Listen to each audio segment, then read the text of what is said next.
Welcome to Forward 2025, the Guidon's flagship election coverage of the 2025 national midterm elections, where we sit down with senatorial candidates to discuss their vision and plans of action for the next 6 years.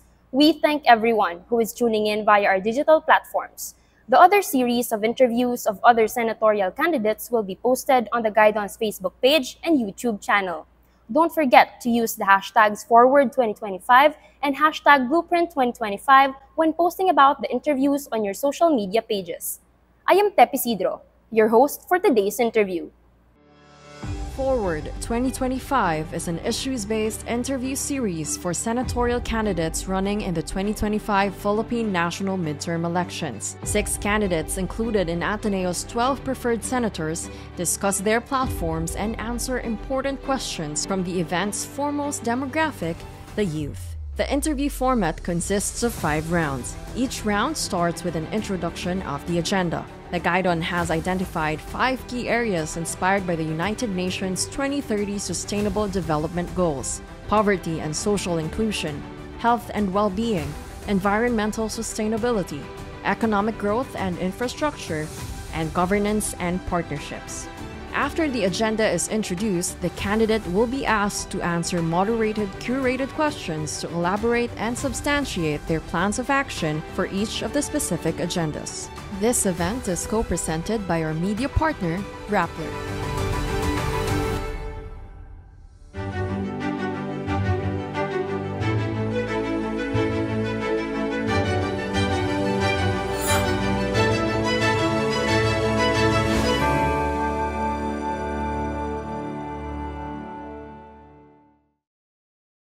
Today, we will be talking to a social activist, former journalist, and 3-time Bayan Muna Party List representative, Mr. Teddy Casino. Sir Teddy, magandang araw po. Magandang araw, Tep.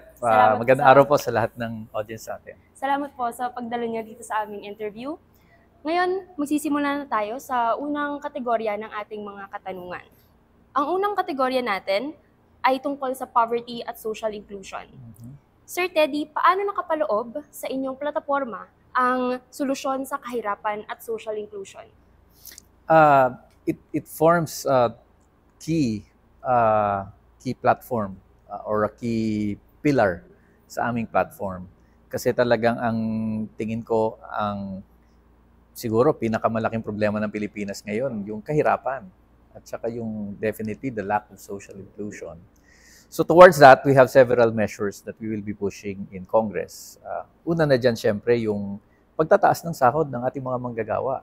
Kasi talagang napakababa ng sahod sa ating bansa. And not only that, ang layo ng disparity ng sahod sa Maynila at sa ibang lugar. So we are going to push for a nationally legislated minimum wage for all workers. At ang gusto namin, ilapit ito doon sa living wage na tinatawag, which ang independent estimates now is at 1,200 pesos a month. So somewhere near that, kung hindi man eksakto yung amount na yan, at para sa lahat ng manggagawa, that should be the minimum. So that's one. Pangalawang problema talaga, yung napakataas na presyo ng bilihin sa ating bansa. And ang pinakamatindi ang tama sa ating mamamayan, yung presyo ng pagkain. And that will related yan sa problema ng agricultural sector natin. Kasi talagang hindi napapakain ng ating agricultural system yung sarili nating mamamayan. We are a net agricultural importer. So dalawang usapin yan. One, we have to strengthen o palakasin natin yung kapasidad ng ating mga magsasaka na makapag-produce ng mas maraming pagkain sa murang halaga. And to do that, government support is crucial. Subsidies, technology, hanggang sa distribution and marketing should be included in the support structure for our farmers. At pangalawa, yung pag-address ng mga problema sa market, no? Yung particularly yung mga cartels sa bigas, sa gulay, yung very oppressive operations ng mga traders and importers. So these are the things sa usapin ng pagkain at sa sahod which are very important. Yung revive ng ating Filipino industries. Kasi trabaho ang problema din natin. Walang sapat na trabaho sa bansa. At around 6,000 Filipinos a month go abroad to get work. So kailangan talagang paunlarin natin ang sarili nating industriya dito sa Pilipinas, from agro-industries to heavy industries, to provide more jobs, more stable, better paying jobs for our people. So yung tatlong pillars na yan, para sa akin, mahalaga sa ekonomiya. Nabanggit niyo po yung mga dahilan kung bakit nananatiling mahirap pa rin yung karamihan sa mga Pilipino, no? And isa sa mga solusyon na naisip ng mga nakaraang administrasyon ay yung 4Ps o Pantawid Pamilyang Pilipino Program. So, yung susunod po nating tanong, sa kabila ng naitutulong ng Pantawid Pamilyang Pilipino Program o 4Ps sa bahagyang pagbawas ng antas ng kahirapan ng mga Pilipino, lumilitaw ang problema sa pangmatagalang pagdepende ng maraming pamilya sa programa. Ayon sa pinakahuling datos ng Commission on Audit o COA, nananatiling mahirap ang 90% ng mga 4Ps beneficiaries. Paano nyo pinaplanong siguruhin na ang mga beneficiaryo ng 4Ps ay mas magkakaroon ng pamatagalang kita para malagpasan nila yung pagdepende dun sa programa? Kasi yung 4Ps, stopgap measure yan eh. It will not really cure poverty. Kasi pangtawid lang yan. Ang mas makakapag-address ng poverty talaga, trabaho. At saka mas mataas na sweldo. At tulad ng sinabi ko kanina, mas mababang presyo ng mga bilihin. So those are the key measures. At kung magawa natin yan, hindi lang mga 4Ps beneficiaries ang makikinabang. Kundi mas marami pang mahihirap na Pilipino. So, para sa akin nga, if we are able to provide better paying jobs, more jobs, better paying jobs, at mas mababang presyo ng bilihin, lalo na yung kuryente at saka yung mga basic utilities, baka hindi na nga kailangan ng 4Ps eh. And the 4Ps will really be reserved doon talaga sa yung walang-wala na talaga. Yung nasalanta, emergency situations. Pero yung 4Ps should never be a normal situation. In fact, nasa Congress ako nung unang pinasok niyan. Ang sabi nila noon, maliit lang ang bilang niyan. And then biglang dumoble, nag-triple, and now it's running into the billions. Na hindi dapat kasi measure din yan kung gaano kahina ang ekonomiya natin na kailangan natin mamigay ng pera sa ating mga mahihirap instead of providing jobs and livelihoods. Ngayon naman po dadako tayo sa kategorya ng edukasyon.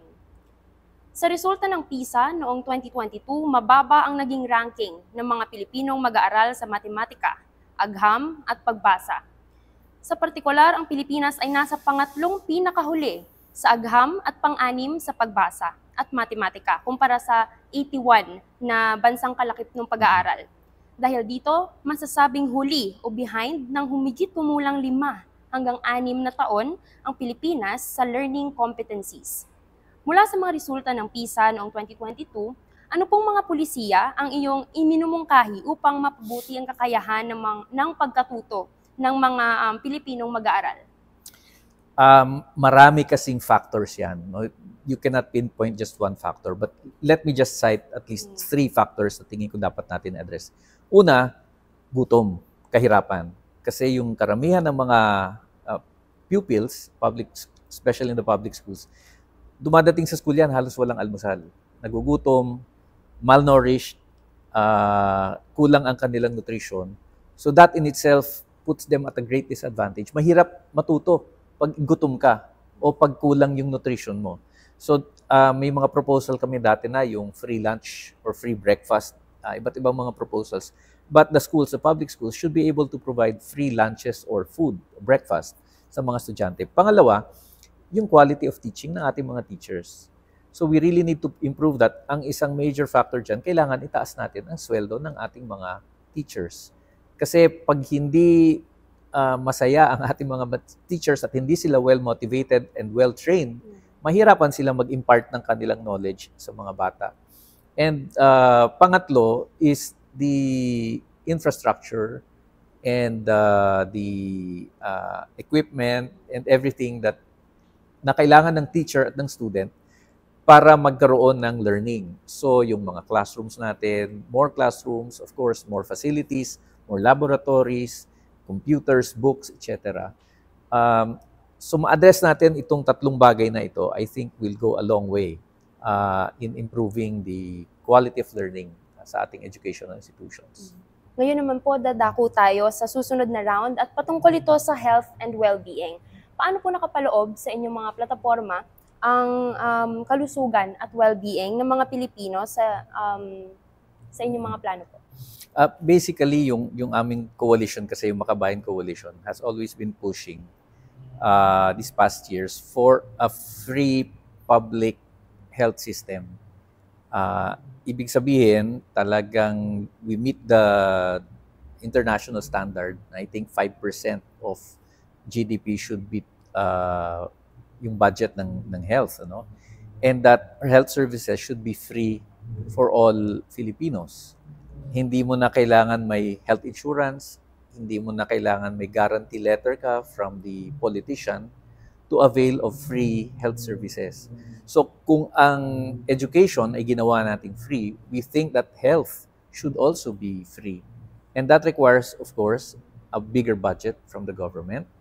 And it requires na yung yung pinupush namin na community-based health programs na proactive, so that we minimize yung need ng mga mamamayan natin na pumunta sa mga malalaking tertiary hospitals which are very expensive to maintain. Para sa amin, yung mga community-based health centers should really be strengthened to address the more basic requirements ng ating mga mamamayan, pati yung mga check-ups, diagnosis, para yung dadali mo na lang sa tertiary, yung talagang mga seryosong cases. So that also will require a reverse devolution, no? Imbis na ipinaubaya sa mga local government units yung ating mga public hospitals, it should be returned to a centralized system. Kasi napansin din natin, nung dinevolve yan, nagsuffer yung quality ng health services ng ating mga public hospitals.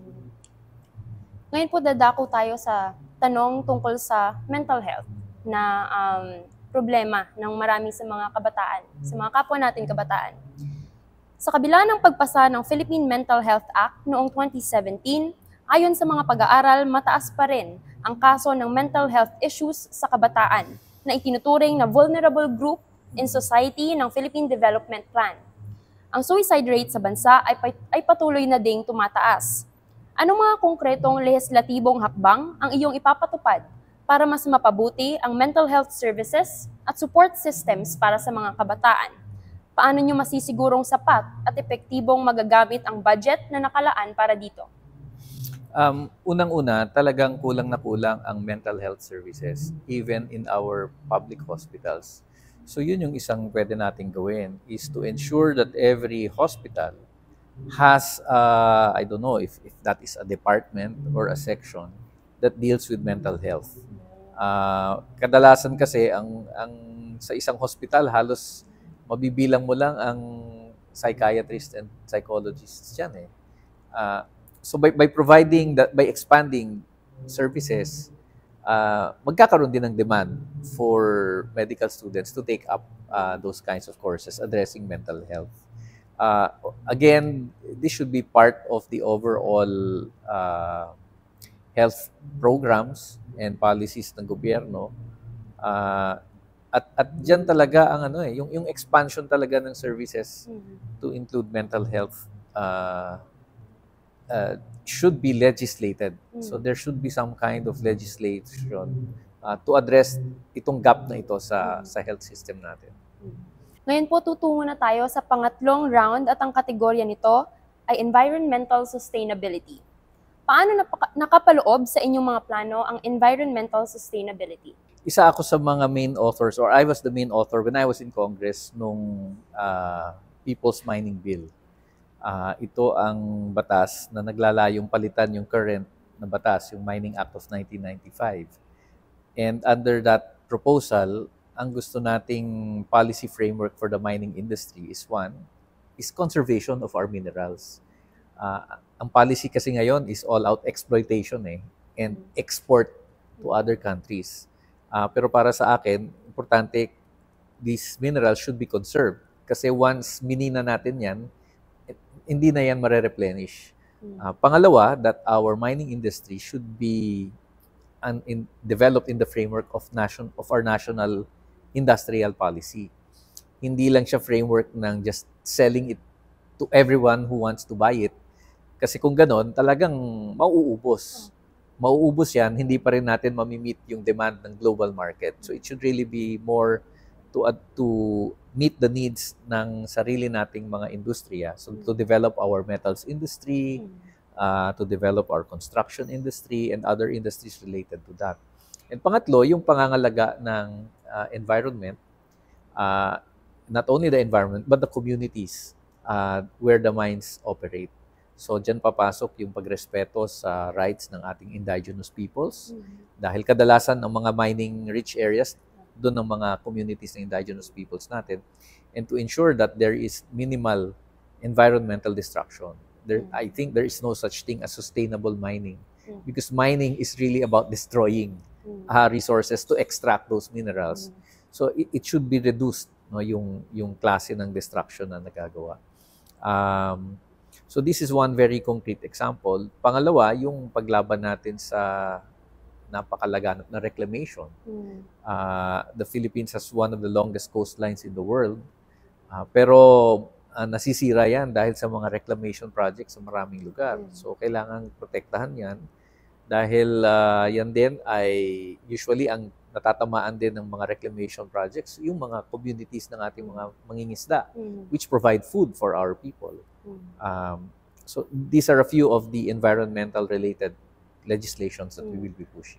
Nabanggit yung nga po yung epekto nitong mga pagmimina na to sa mga mangingisda. Gaya na lang siguro din nung nangyari sa Palawan na bigla silang binaha dahil dun sa pagmimina. Konektado po ito sa next nating tanong, no? Yung mga rural at coastal communities, lalong-lalo na mga sektor ng agrikultura at pangingisda, ang nakararanas ng mga pinakamalalaking epekto ng climate change. Yes. Kagaya ng matinding tagtuyot at pagtaas ng tubig dagat. Kahit may mga hakbang na ang pamahalaan para matugunan ang mga isyong ito, kadalasan ipinapatupad ito ng walang partisipasyon mula sa mga miyembro ng mismong sektor. Paano niyo po masisiguro na ang komunidad na apektado ng climate change ay hindi lamang resilient pagdating sa dilubyo, kundi may direktang partisipasyon sa paggawa ng mga polisiyang patungkol sa climate change? Talagang basic yan na dapat sa anumang response sa climate change, the community should be involved. Kasi sila naman ang pangunahing apektado at sila rin ang pangunahing gagawa ng paraan dito sa climate mitigation, climate change mitigation and adaptability. So their participation from planning to implementation is crucial. And I think marami naman sa ating mga batas, yan din ang essence. Ang problema, hindi ginagawa. So I think isang usapin dyan yung compliance with what is already mandated. But also what the Senate can do is oversight. Tiyakin natin na talagang ang mga komunidad natin ay nakalahok sa anumang programa, anumang plano ng gobyerno dito sa climate change. And ang isa dyan, sa experience namin, yung paglaban sa destructive large-scale mining, paglaban sa mga plantations na nakakasira ng komunidad, ng kanilang environment, paglaban sa large-scale na fishing methods na nakakasira ng likas yaman sa karagatan, pag-ensure na napoprotect ng yung rights ng ating mga fisher folk sa kanilang municipal waters are ensured, which are under danger ngayon dahil sa recent Supreme Court ruling. So yan ang mga pwedeng i-address ng Senado as a legislative body. Para po sa ating pang-apat na round, ang ating kategorya ay economic growth and infrastructure. Paano po gaano kahalaga ang nasabing issue sa inyong mga plataforma? Again, dahil ang isang solusyon sa problema ng kahirapan ay ang pagpapaunlad ng ating ekonomiya, pagde-develop ng ating agrikultura at industriya, napakahalagang bahagi siya ng aming platform. In particular, yung pag-push namin ng isang national industrialization policy. Kasi ang problema ng ekonomiya ng Pilipinas ngayon, we have become a service economy and then an import-dependent economy. So kailangan natin talaga ibalik ang Pilipinas as both an agricultural and industrial economy. I-develop natin yon na tulad ng sinasabi sa Constitution, an economy that is independent, self-reliant, and effectively owned by or controlled by Filipinos. And to do that, you really need to have a clear industrial plan and strategy. Yun ang nawala sa Pilipinas lalo na nung pumasok na tayo sa World Trade Organization and nabudol tayo doon sa idea ng globalization na hindi na natin kailangan mag-develop ng sarili nating industriya, mag-import na lang tayo, we do not have to be able to feed ourselves, let's just import cheap food and then mag-service na lang tayo, let's just do BPOs, let's just do tourism, let's just do digital economy. Ang problema, ito na, hindi natin napapakain ang sarili natin. We cannot clothe ourselves. We import everything. Samantalang napakayaman ng ating natural resources. Meron tayong mga minahan for a metals industry. We have so much natural resources, agricultural resources. So it is unconscionable, hindi katanggap-tanggap na hindi man lang natin mapakain ang sarili natin at mabigyan ng mga batayang produkto. And everything is imported. So, a national industrialization policy, in relation to that, also a land reform policy to ensure na nagagamit natin ang sarili nating mga lupa na bibigyan natin sa magsasaka para sila ay nakapag-produce ng sapat na pagkain para sa atin. Nabanggit ko po kanina yung issue ng unemployment. I think we'll dive more into that dito sa susunod nating question. Ayon sa Ibon Foundation, ang Pilipinas ang may pinakamataas na unemployment rate sa Southeast Asia pagkatapos ng pandemya. Mahigit 15 milyong pamilya ang nagdeklarang sila ay gutom, habang mahigit 21 milyong pamilyang tinuturing ang sarili nilang mahirap o malapit na sa pagiging mahirap. Kung maluluklok po kayo sa pwesto, ano ang inyong imumungkahing pangmatagalang solusyon para maisulong ang economic recovery? Paano nyo masisigurong ang mga polisiyang ito ay maaabot ang most vulnerable sectors sa bansa? Two basic policies which has to be implemented. One, yung genuine agrarian reform program.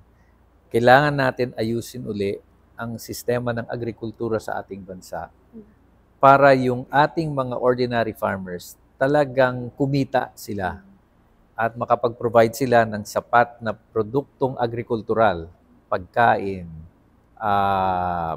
bigas, gulay, gatas, all these agricultural products.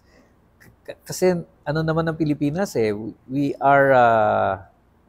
we can plant, we can produce food 365 days a year. Wala tayong winter, wala tayong seasons, talagang wet and dry.